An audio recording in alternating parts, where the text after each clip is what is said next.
Thank you, Alex, for joining us today. Alex, we would like to get to know what you're doing, get to know more about you, what got you into the space, and maybe we'll start there as well. What got you into the corporate innovation space? Yeah, so it's a long journey, I would say. I started my career in 2012 in cinema industry, and I spent 2 years in cinema industry. Having like first experiences in cinema in Los Angeles and also Tokyo. I actually worked for a startup specialized in video drones, video camera drones.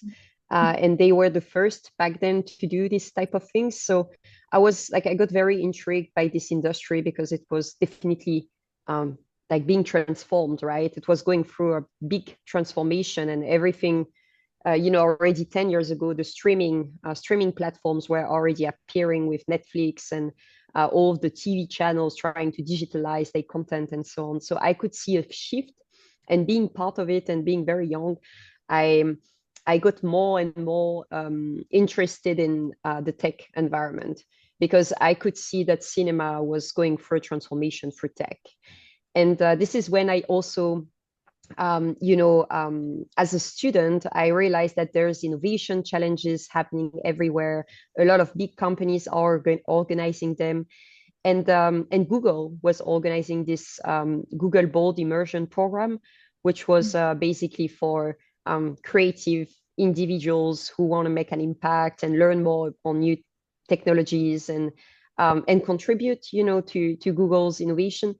And I applied and I felt in love, with what they're doing and the whole, because I'm passionate about videos as well, the whole YouTube environment and what they, and the Google glasses were actually out there back then. So we could try and test them. And I really loved being part of this innovation cell inside the organization. And so I then applied to SAP, which is a company I'm still working in now. And I applied very randomly. I didn't even know what they were doing back then, but I know it was a tech company and they were offering this program in San Francisco. And so you would basically get a training for a year and travel across the globe to get upskilled and at the same time already have a full-time job. So I felt this was like an amazing opportunity to start my career with, because basically it's a career booster program, and I could learn from top executives, how to better sell, how to better develop relationships with your customers, and how to do it also in an innovative way, because we were also making videos for customers and doing design thinking, which was a brand new concept for me back then. And learn from all these great methodologies and techniques at the very beginning, and then being useful for the rest of your career doing that. And so I started as a sales inside of SAP, but I wanted to start not because I was passionate about sales, but I was more passionate about the international dimension, the possibility to being innovative and create new things that matter, and also the possibility to talk on innovation topics with customers, and being able maybe to move countries one day and work somewhere else in English, because I'm French. So it was kind of a life goal for me to get such a job. And I studied and get a diploma for internationally for that reason. And and then also I felt starting with sales in your career, especially if you want to build a company after, if you want to become an entrepreneur, you need to be able to know how to sell. And so this is all of the drivers, that made me make this decision in the end. And after 4 years in sales, I applied to be part of the intrapreneurship program, part of my company. I remember the first day I discovered this program. It was called 1 Billion Lives.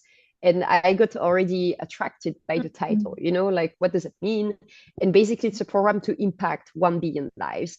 And I got even more excited after learning the purpose. And And so it's a 1 year program basically where you come up with an idea, a startup idea, and you form a team, and they support you along the way until you finally pitch to the board if you get selected. And what happened is that we went through the entire process with my team. I formed a team in France. We were 7 people, developers, sales profile like me, and also designers, and like what you really need basically to kick off a project. And we worked with hospitals and pharma industry basically to speed up fight against cancer and accelerate the preparation of clinical trials. So we came up with a digital solution, to support doctors and others in this overall process to reduce the time to market for new medicine, new treatments, and therefore support for the cancer fight. That was our, like, again, it's from passion, right? We were passionate about this topic. We really wanted to make a change and have a social impact over 1 billion lives. And we were selected part of the top 5 teams globally and pitched to the board at the end of 2018. But then in the end, we didn't receive the 1.5 million we were asking for. Another team got selected. And by the way, they're doing really well and became part of the strategy until then, part of SAP strategy. And so we had to give up, right? Like we felt we had to give up. We had no right to win. We couldn't pivot. We didn't want to leave SAP to launch this startup idea because we strongly believed that what we've built was built on SAP's asset, SAP data, SAP's network of customers. And so we couldn't see ourselves doing the same without SAP. And so I decided to specialize myself in innovation, because I was selling basically everything and every solution at SAP. But after this experience, I really wanted to refocus on innovation, part of sales, right? And at the same time, after a few months, of course, the intrapreneurship team came back to me and offered me that job in Berlin. And basically the job was to support other people to make their dreams come true and build their own startup. And I felt, wow, like that's such a great opportunity, right? Like I want to work in English, I want to work abroad. I want to build a startup eventually myself or a company, and helping others to do so would definitely be a great experience for me. So I saw all of these green flags, and I was like convinced this was an opportunity for me. So in 30 days, I moved countries from Paris to Berlin with my partner. And we started this adventure. So I was in charge of this 1 billion lives program, which was like a great success for me because I was a participant the year before, and now like I'm leading the whole program and scaling it across the globe. So that was super exciting. Also working with a network of mentors, venture partners, acting as business angels, finding talents in the market units, basically. And upskilling this overall community, providing them education on, how to mentor even people. And I mean, this was like a great learning journey also for me.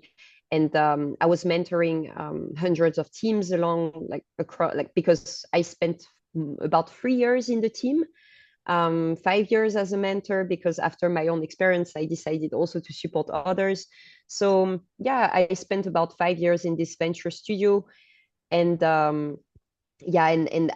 after this, SAP decided to sunset this whole startup area and rethink the innovation model. And this is when SAP started basically to invest more in a new AI incubator that we're having now at SAP. And this is where I'm working in right now. So we're not creating new startups, we're just creating new products. So new software, new solutions, and this not alone. We're doing that with customers. So we're doing this whole ideation process also with them, the whole exploration and validation of the solution as well. And eventually we have this new product part of SAP's portfolio. So we're basically exploring the future, building the future with new customers, and it's the same mission as before, building things that matter and building what the next big thing. And that's why I'm so passionate about what I'm doing. Amazing. That's amazing, Alexandra. While you were talking, I had a few questions in my mind. First you said there was 1 billion lives, and then you moved to focusing more on AI initiatives, which makes sense. But my question is, why does it matter for those that are listening and for those, whether they're individuals, whether they're companies, why does it matter for companies, tech companies such as SAP, to focus on impact initiatives such as the 1 billion, what is it, 1 billion lives? Is it? Mm-hmm. Yeah. Yes, it Why is is. it It is. important? Why is it important for, tech companies to focus on impact and creating a positive impact? Why does it matter for Yeah. them? I mean, I think sustainability is a big topic these days, and every company um, have to be responsible in the way they're doing business. And that's even part of our motto at SAP. We want to improve people's life, right? And impact people's life, and that's exactly what we're trying to do. That's why we love the motto, building things that matter, Mm. because it's all about customers at the end of the day. What do they need? What do they want?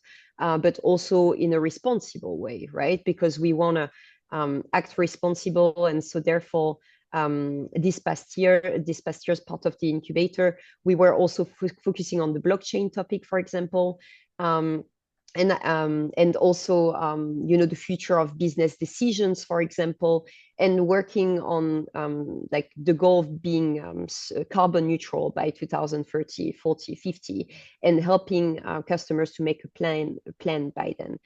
And all these topics are extremely important. There's first of all a demand from customers themselves, because they have to comply with imperatives and regulations, but also because I think that a lot of people want to to make better, Yes. to to have a great impact, and I'm glad to see that, and there's more and more. And even if we can still see that some people are doing it because they have to, Yes. I think there's still there's still some improvement there, and I remain positive, for the future. Yeah, and I notice as well, like whenever we talk about, impactful initiatives or, creating a better world for all of us, I think that also improves the culture within the company as well. People feel like they're working for something that matters, something that impacts everyone's lives and not just impacting, the bottom line of the company only. Thank you so much, Alexandra. So what about the AI, the focus on AI? What cool things, what new things are you seeing in this space? If you can share, I don't know if you can share much, but whatever you can. Yes, I mean, it's super exciting. There's so much happening you can imagine, because we're not only talking about AI in the future. We're also like, customers already want to work on AI right now. So we're working both on short-term innovation, long-term innovation there, and one thing that is about to be implemented soon is this big project we worked on this past year with a customer, and it's around the future of business decisions. And I really liked working on this because, it's very hard for people now to make decisions in today's world based on Mhm. all of these uncertainties and variables that they need to take into account. So if you think, for example, of you know, the Ukraine war, for example, that brought a lot of disruption on the market, and the variation of the price of electricity, for example. This is obviously impacting the return on investment of a lot of companies based on the variation of the price of the products they're selling. And these prices are very hard to determine, of course, because you need to take into account not only the variation of the price of electricity, but also of raw materials, and probably other factors that are very specific to your business. And so we realized that this is not only one problem that one customer has, but this is basically a problem that we can think in many different ways. And this is when we're sitting down, building a model, building on one specific use case, and then expanding to more use cases. So obviously we had, finance use cases, um, trade margin and so on, but we also had sustainability use cases. And these were my favorite to work on, to be honest with you, because it's a topic also that we have the feeling we can feel and touch, like we can feel that we understand fully the topic. And the topic here, for example, was when I was working with this this tech giant producing computers, and they wanted to rethink the overall value chain and how to how to build a circular economy within their own company, basically, because they have to recycle all these computers, because at some point they're dead. So you need to you really want to collect what's remaining, basically, and what you can reuse. And so we help them optimizing this and optimizing the price of resale, because these recycling centers are basically collecting all of these materials, all these raw materials, being gold, silver, copper, and so on, and reselling them to bigger organizations. And making recycling centers profitable would obviously help to create this circular loop even better. So that was great to see, first of all, such initiative by big companies being led, and then supporting them, of course, to achieve these goals. Okay, that's amazing. I have a question as well. While you were talking, I was thinking of, I'm sure you're co-creating these challenges and solutions, right? So you're working with your customers, you're working with employees. How do you engage with external customers and internally with the employees? Are the employees able to come up with the ideas themselves, for example, or say, okay, I'm finding a good problem to solve here, for example? How do you make that process easier internally? So we want ideas to come from customers. Not We from also not from have, inside. I mean, Okay. we do have ideas as well, and we start some of them. So we have two tracks, basically. Okay. The projects we come up with, and these we present, and we try to embark customers in them, because we've built our own opinion around this, but Yeah. we have Yeah. assumptions. So Yeah. is it real or not? And then we have the second track where we start from scratch with ideas from customers. Okay. And we really want to have both tracks, because at the end of the day, we want to solve big problems, Yes.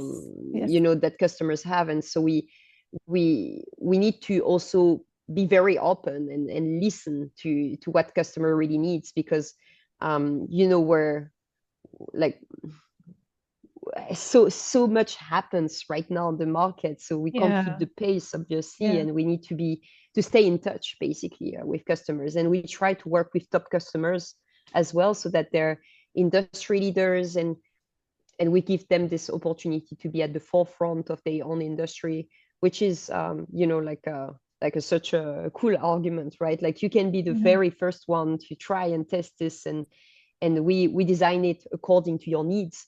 And of course, the point is not to do custom dev, because after with this entrepreneurial mindset, we want to be able to scale and to help more customers with this. So we always try to focus on 1-2 big customers at the beginning, to focus on these use cases, and then we expand. Okay, perfect. And do you involve your internal employees, or is it just within your department? I And mean, people in our department are employees, are but employees? it's not the same way as we were doing in intrapreneurship before. Yes. Yeah. When we were having this intrapreneurship program, we were more reaching out to the entire company, and every employee, anyone could basically apply with an idea. Here, it's more like, yeah, it's more within our team. We're a team of like about almost 50 people, based in Potsdam, Berlin, Waldorf, more or less, like in different locations. We're coming all together, but we have more locations. The extended team is also based in Palo Alto, and other big cities. So it's yeah, it's we're working in a very international team, and we're trying to deliver as much value as possible to our customers. Amazing. I'm asking these questions because I think for our region, a lot of times we look at Germany for new technologies, and we, we assume, I don't know if that's correct or not, but we feel like, you're always on the top of things in terms of technology, and especially I've heard also about corporate innovation, and specifically in Germany, I think it's a bit more advanced in that sense. And so sometimes it's good to learn about what worked and what didn't work, and sometimes what works for one region might not work for another for different reasons. But Right. that's the reason I'm asking, because a lot of times companies would say, for example, we want our employees to come up with the ideas, and then we have biases as employees inside of the company, right? And we have our own, we've set our own limitations as well, and what we call the corporate immune system as well, because we have limitations to how we think versus when we look at the outside where customers need, and we look at really big problems, and then that's I'm solving a big problem that could solve another 100 problems inside of the company Mm. versus oh, this process is not working. We need an idea for it. It doesn't really work like that. I mean, the ideas, ideas under shower are definitely not the Yes. best. Right? It needs to be well Yeah, thought through, and this is why exactly. usually it Yeah. comes from customers because they're Yeah. experiencing themselves the pain. They Yes. can measure this Yes. pain, and they usually have an opinion also because they're trying alternatives, right? So Yes. Yeah. the idea is to create that best alternative for them and being their preferred partner to work with. Perfect. And what impact did you see that kind of initiatives working in the company on the culture of the company, on the culture of your team, their motivation? What kind of things you've seen? I mean, when I was working in this intrapreneurship program in the past, I could see that the people that were applying were usually people who wanted a life change. They wanted Yeah. something to Yeah. change in their life, and they wanted truly to have an impact on the world. And probably because they felt limited with their own job or bored, or or Yeah. maybe it's like they felt it was like the next big thing for them. And I could feel that, and that's why when some of them even like failed, because most of the people fail, right? Because the point is that there is only maybe a 1 or 2% success rate. So all of these people are like basically, I mean, unhappy to have failed, Yeah. and that's totally normal. But some of Yeah. them take the path to basically leave the company and build their own business, and that's great because like this is so powerful to see, right? Like people that don't dare to act and then take this opportunity of an internal program and build confidence, build their ideas, and then take the courage eventually to go even out there and build their own. And especially I'm even more like admirative based on my own experience because we didn't get Yeah. also this say this like we didn't dare basically to do that ourselves. So yeah, I learned a lot from that. And also like I mean the overall like building this program globally, we were convinced that this was basically to change people mind and to make them more innovative, more creative. um, and that was the main purpose of the program. The main purpose was not investment because we knew that only this 1% or 2% would eventually get investment. So our Yeah. bigger goal and what we were pitching to everyone was that if you want to learn entrepreneurship, if you want to know how to build a business, you should join this program. We will help you step by step. And there's a process for that, right? There's Yeah. and I mentioned it earlier, ideation, exploration, validation, acceleration, incubation. So there's many things that you need to validate across along the way. And yeah, and so I definitely like made a lot of great connections during that Mhm. time, and these people were so passionate, and passion is definitely what drives you the most. And this Yeah. coming back to the very first topic of Yeah. this True. conversation. So and now being part of this incubator, which is a little bit different, right? Because it's but we're still having these ideation sessions, brainstorming. Anyone can come up with an idea, propose it to the team. I could myself come up with an idea and propose it to my team. Of course, I don't have the development skills, so I wouldn't be able to develop this solution, but I would be able to basically, be the bridge between customers and the team to tell them this is a high topic of interest right now. This is a burning topic. We need to work on that Yeah. and like be the first at tackling this issue or this challenge. And I think this is super powerful. And like in the end, like when we had ideas coming from everywhere in the company, so many of them were not relevant, because Yes. um, Yes. because every like and we had more Yeah. ideas on the social impact track than the actual business impact track, and it's because people truly want to have an impact, Yeah. but not everyone knows exactly how to do it or how does it Yeah. work. So everyone want to try, but obviously it's not meant to be for everyone. And I think that if you want to be an entrepreneur, you also have to be, do you have a person like a certain personality, 100%. Yeah. it's so it all comes together this way. And yeah, Yeah. I hope that answers the question. Definitely. Yeah. You've answered the question. I think, it is a challenge sometimes when we implement ideas inside of companies. And I also know I've heard you talking about the acceleration, the incubation, and you also mentioned the venture studio. So you build them inside, or do you hire startups to create those for you, or you do both? So basically, the teams apply with the idea, and then they get the funding, and they would be incubated directly in So this these are venture startups. studio. They become Oh, okay. startups when they get the investment, and they become Okay. part of this venture studio. But we were doing, I mean, my team was doing the whole preparation before pitching for investment. So these are all the steps before. And but this program doesn't exist anymore, right? So this Okay. is Yeah. just like an example for illustration. Yeah. But Yeah. we now being part of this AI incubator at SAP, part of the SAP BTP innovation team, we're really like following the same incubation steps, basically, from ideation to Yeah. incubation. And that's why I really like it, because I'm very familiar to it, but also because I see that innovation has a path, right? and Yeah. and it's Yeah. important to improve it, right? Because we're learning also every day. And also my personal goal is to um, develop methodologies to see how to better understand people, how to better understand customers and how they think, and like to accelerate the whole process or make it more efficient or more meaningful, right? Because Yeah. it's all Yeah. about the human connections also in the end, and we want to make it a great experience for everyone. So how can we build better products, also more meaningful products, while Yeah. building deep relationships with customers? That's Amazing. my main focus. Amazing, and congratulations for everything that you've achieved so far.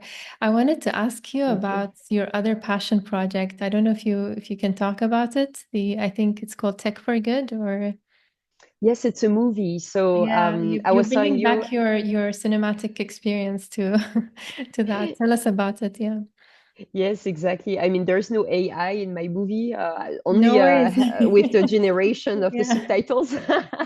But it's a documentary. So I was telling you very early on in this call that I'm passionate about videos, making videos. Yes. Yes. That was the first thing that drove me to SAP as well. And then one of my dreams also back then was to go back to South Africa and live there, because I spent my teenagehood there with my partner. So we felt 10 years later, let's do something big. Let's go Yeah. there, and not as tourists, because we know this place. So let's Yeah. go there and have an impact. And Mhm. back then in 2018, I saw this advertisement of SAP supporting wildlife conservation in airports. And so I reached out to the head of the innovation center in South Africa, and he was basically collaborating with this NGO called Yeah. Elephants, Rhinos, and People. So I Okay. got in touch with this NGO this way and sent them our resume. And eventually they proposed us to come and to explore all of the projects they're currently working on, and record them and make interviews and film people, and make it like shed light basically on what they're doing and showing it to everyone when we're back to Europe. And because it's like communications and marketing is very hard to make it happen when you're an NGO and you don't have a lot of time and resources and you Budgets, want to yeah. focus on like saving people's lives. So I I felt very committed to this mission, and we went there with my partner. We spent a month working on the ground, filming all these projects. And then when we came back in 2019, I had this whole intrapreneurship journey ongoing. So Yeah. it was quite busy, a busy period of time. And then 2020, we moved to Berlin. I start working on it, and then COVID comes. COVID happened, yeah. And so I felt, instead of making short videos, let's make a big video, a big documentary about it.